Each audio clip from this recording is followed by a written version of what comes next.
politike apo njerëzore.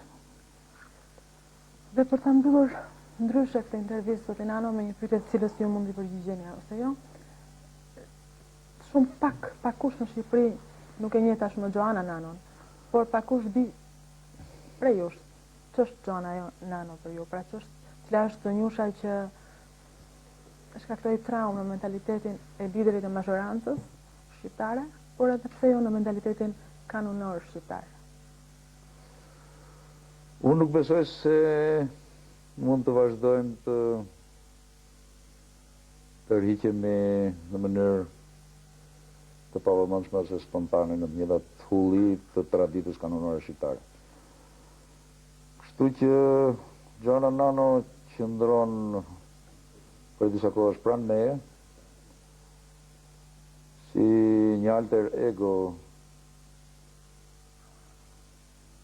që nga ka bashkuar fati dhe Zoti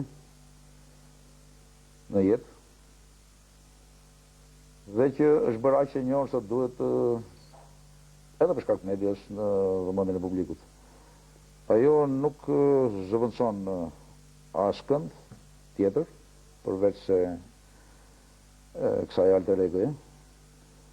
Dhe natyrisht nuk ka të bëjë fare me egot që i vishin Fatos Nanos për pushtet sot apo nesër. Dhe këtë përgjigje më lejoni ta ndërpres këtu sepse nuk dua që shoqëria maskullore shqiptare që, siç keni thënë ju, në një pozicion kurajoz publik i masakron femrat dhe personalitetet e tyre fshehura, të gjenden ndonjë deri